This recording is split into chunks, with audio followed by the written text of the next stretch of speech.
Hi guys, in today's video I'm going to show you how you can fix Palworld crashing. So first step you need to make sure that you have the good PC specs. So make sure you check your PC specifications and make sure that you have good PC or a laptop. So once you check that, you simply need to go and you need to reinstall the game, that is Palworld. So you can reinstall the game if you buy this game from the Steam. So you simply need to go onto the Steam and you need to uninstall the game first, and then you need to reinstall this game.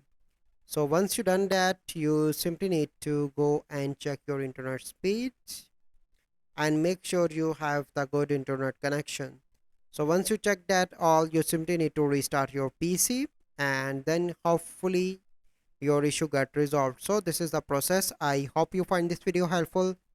If you find this video helpful, must like this video, subscribe to our YouTube channel for future videos. We'll see you in the next video. Thank you. Have a good day.